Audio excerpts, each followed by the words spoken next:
कोविड-19 ਦੇ ਕਰਕੇ ਜਿੱਥੇ ਇੱਕ ਪਾਸੇ ਵੱਖੋ ਵੱਖਰੇ ਕੰਮ ਪ੍ਰਭਾਵਿਤ ਤਾਂ ਹੋਏ ਨੇ, ਪਰ ਇਮੀਗ੍ਰੇਸ਼ਨ ਦਾ ਕੰਮ ਵੀ ਜਿਵੇਂ ਪ੍ਰਭਾਵਿਤ ਹੋਇਆ ਸੀ, ਪਰ ਪੱਕੇ ਕਰਨ ਦੀ ਪ੍ਰਕਿਰਿਆ ਹੈ ਜੋ ਉਹ ਮੁੜ ਤੋਂ ਲੀਹ ਤੇ ਆਉਣ ਲੱਗੀ ਹੈ। ਜੇਕਰ ਬ੍ਰਿਟਿਸ਼ ਕੋਲੰਬੀਆ ਦੀ ਗੱਲ ਕਰੀਏ ਤਾਂ 7 ਅਗਸਤ ਨੂੰ ਬ੍ਰਿਟਿਸ਼ ਕੋਲੰਬੀਆ ਦੇ ਵਿੱਚ 400 ਤੋਂ ਵੱਧ ਇਨਵੀਟੇਸ਼ਨ ਭੇਜੇ ਗਏ ਨੇ ਪੀਐਨਪੀ ਦੇ ਵਾਸਤੇ, ਪੱਕੇ ਕਰਨ ਦੇ ਵਾਸਤੇ। ਜਿਹੜੇ ਇਨਵੀਟੇਸ਼ਨ ਭੇਜੇ ਗਏ ਨੇ ਜੋ ਸਕਿਲਡ ਵਰਕਰਸ ਦੇ ਵਾਸਤੇ ਵੀ ਸਨ, ਤੇ ਬ੍ਰਿਟਿਸ਼ ਕੋਲੰਬੀਆ ਵਿੱਚ ਜੋ ਪੀਐਨਪੀ ਪ੍ਰੋਗਰਾਮ ਹੈ ਉਸ ਦੇ ਆਧਾਰ ਦੇ ਉੱਤੇ ਸਕਿਲਸ ਇਮੀਗ੍ਰੇਸ਼ਨ ਤੇ ਐਕਸਪ੍ਰੈਸ ਐਂਟਰੀ BC ਦੇ ਜੋ ਕੈਂਡੀਡੇਟ ਸੀ ਉਹਨਾਂ ਨੂੰ ਇਹ ਇਨਵੀਟੇਸ਼ਨ ਗਏ ਨੇ, ਜਿਸ ਦੇ ਵਿੱਚ ਕੁੱਲ 437 ਇਨਵੀਟੇਸ਼ਨ ਗਏ ਨੇ। ਤੇ ਉਹਨਾਂ ਦੇ ਵਿੱਚ ਜਿਹੜੇ ਕੈਂਡੀਡੇਟਸ ਨੂੰ ਇਹ ਇਨਵੀਟੇਸ਼ਨ ਮਿਲੇ ਨੇ, skilled worker, international graduate, entry level ਤੇ ਸੈਮੀ ਸਕਿਲਡ ਵਰਕਰ, ਵੱਖੋ ਵੱਖਰੀਆਂ ਕੈਟੇਗਰੀਜ਼ ਨੇ, ਇਹ ਸਾਰੇ ਸ਼ਾਮਲ ਸਨ। ਤੇ ਬ੍ਰਿਟਿਸ਼ ਕੋਲੰਬੀਆ ਪ੍ਰੋਵਿੰਸ਼ੀਅਲ ਨੋਮਨੀ ਇਹ ਪ੍ਰੋਗਰਾਮ ਹੈ ਜਿਸ ਦੇ ਤਹਿਤ ਉਹਨਾਂ ਨੂੰ ਇਹ ਇਨਵੀਟੇਸ਼ਨ ਭੇਜੇ ਗਏ, ਜਿਸ ਦੇ ਵਿੱਚ ਜਿਹੜਾ ਸਕੋਰ ਹੈ ਇਸ ਵਾਰ ਪੀਐਨਪੀ ਦੇ ਜਿਹੜੇ ਇਹ ਇਨਵੀਟੇਸ਼ਨ ਗਏ ਨੇ ਉਸ ਦੇ ਵਾਸਤੇ ਰਿਹਾ ਉਹ 76 ਤੋਂ ਲੈ ਕੇ 98 ਤੱਕ ਪੁਆਇੰਟ ਰਹੇ ਨੇ।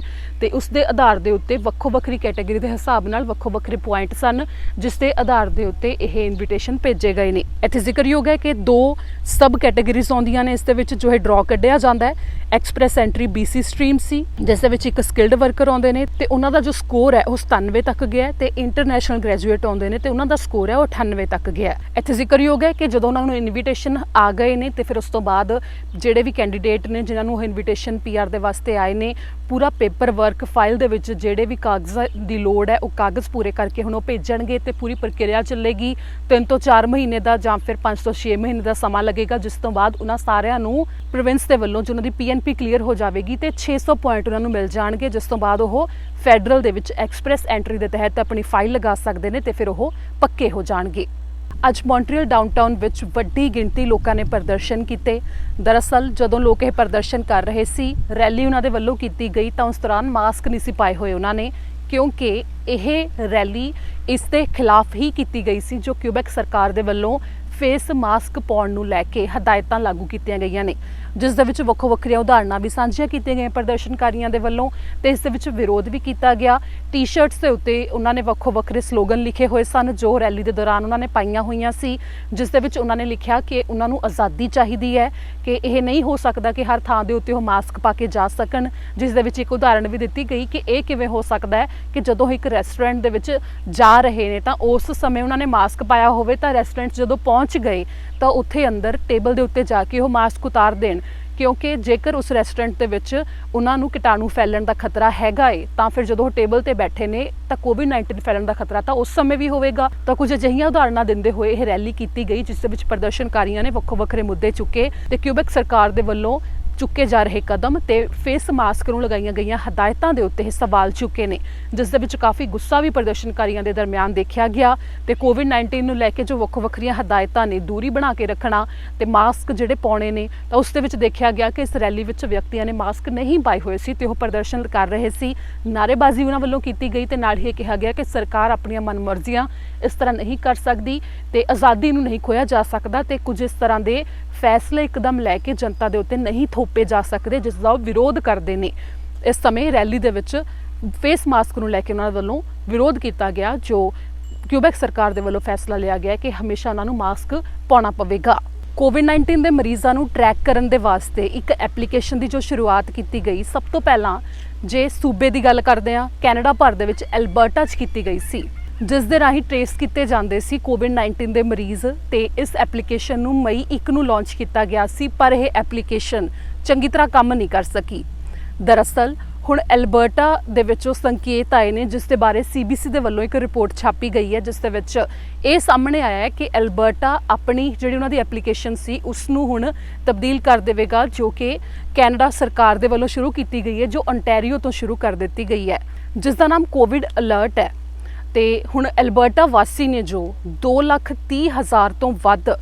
ਇਸ ਸਮੇਂ ਐਲਬਰਟਾ ਸਰਕਾਰ ਦੇ ਵੱਲੋਂ ਲਾਂਚ ਕੀਤੀ ਗਈ ਐਪਲੀਕੇਸ਼ਨ ਦੀ ਵਰਤੋਂ ਕਰ ਰਹੇ ਨੇ। ਪਰ ਉਸ ਦੇ ਵਿੱਚ ਸਭ ਤੋਂ ਵੱਡੀ ਦਿੱਕਤ ਇਹ ਆਈ ਕਿ ਆਈਫੋਨ ਦੇ ਵਿੱਚ ਉਹ ਕੰਮ ਨਹੀਂ ਕਰਦੀ। ਉਸ ਸਮੇਂ ਸਿਰਫ ਕੰਮ ਕਰਦੀ ਹੈ ਜਦੋਂ ਉਸ ਐਪਲੀਕੇਸ਼ਨ ਨੂੰ ਖੋਲ੍ਹਿਆ ਗਿਆ ਹੋਵੇ, ਉਹ ਓਪਨ ਹੋਵੇ, ਜਾਂ ਫਿਰ ਜਦੋਂ ਫੋਨ ਅਨਲੌਕ ਹੋਵੇ। सिर्फ उस समय काम करती है, उस तो इलावा काम नहीं करती, जिस करके सब तो वड्डी दिक्कत आई। तो इहो कारण है कि एलबर्टा के प्रीमियर जेसन केनी के वलों शिकायत भी की गई सी कि फैडरल सरकार के वलों कुछ रोकिया गया है एप्पल ते गूगल नूं इस दे उत्ते काम करन तो, पर इस दे उत्ते फैडरल सरकार के वलों बयान दिता गया सी कि जो कोविड-19 के मरीजों को ट्रैक करने के वास्ते कैनेडा सरकार के वलों एप्लीकेशन लॉन्च की जा रही है एप्पल ते गूगल के वलों उस समय उसके उत्ते काम किया जा रहा सी, जिस करके जो एलबर्टा की एप्लीकेशन है उसके उत्ते ज़्यादा काम नहीं हो सकिया। पर हुण हो सकता है कि एलबर्टा के वलों जो कैनेडा सरकार के वलों एप्लीकेशन शुरू की गई है उसे नूं वरतिया जाए, यानी कि हुण उसे एप्लीकेशन नूं जो कि इस समय ओंटैरियो दे विच पहलां तो लॉन्च की जा चुकी है तो वारों वारी वक्खो वक्खरे सूबियां दे विच कीती जावेगी,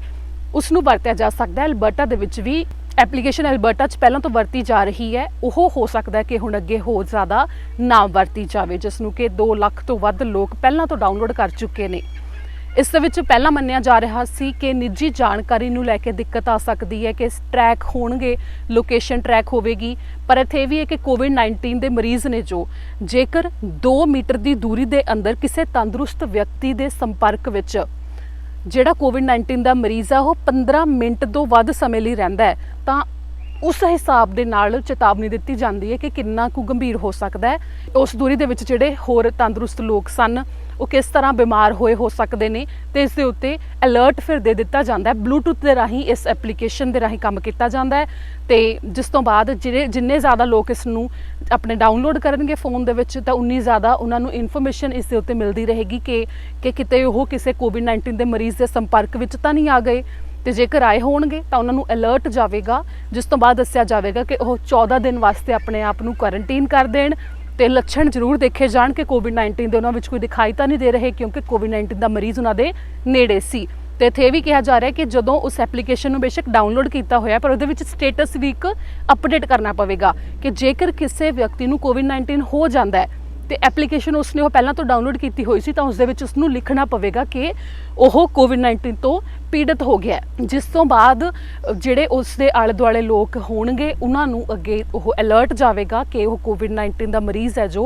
वो इस थां दे उत्ते मौजूद सी। पर इस दे विच सब तो वड्डी गल है कि कोविड-19 के मरीज़ की पछाण किसी नूं नहीं दसी जानी, निजी जानकारी का काफ़ी ज़्यादा ध्यान रखा जा रहा है, जिस दे विच यह रखा जा रहा है कि प्राइवेसी इस दे विच किसी की भी जो हर्ट ना होवे, किसी की भी प्राइवेसी के उत्ते इस नूं लैके ना आवे कि किसी की निजी जानकारी है जिहड़ी किसी तक पहुँचे, तो उसनूं ध्यान रखते हुए इस एप्लीकेशन नूं डिज़ाइन किया गया है। तो इस विच ये भी है जिन्ने भी जो एप्पल ते गूगल के वलों जो इस एप्लीकेशन नूं तैयार किया गया तो यह कहा गया कि हर देश के वास्ते बिल्कुल वक्रा ढांचा होवेगा, वक्रे तौर के उत्ते एप्लीकेशन होवेगी, उन्होंने जोड़िया नहीं जाएगा कि वक्खो वक्खरे देशों के विच जिवें हुण बहुत सारिया एप्लीकेशनस होंदियां ने, आपां उहदे विच लोकेशन है जिहड़ी पा दिंदे कि असीं कैनेडा दे विच इहनूं वरत रहे हैं जां अमेरिका दे विच वरत रहे हैं, पर वो जिहड़ी एप्लीकेशन है वो कुछ इस तरह होवेगी कि कैनेडा की अपनी ही होवेगी, अमेरिका की अपनी ही होवेगी, जेकर पूरे अमेरिका दे विच भी लिआंदी जांदी है उसदे उत्ते काम चल रहा है। तो इस दे विच ये कहा गया है कि इक्को एप्लीकेशन नूं अगे होर देशों के विच कुछ इस तरह नहीं किया जाएगा, सगों वक्खो वक्खरे हर देश के वास्ते उस एप्लीकेशन नूं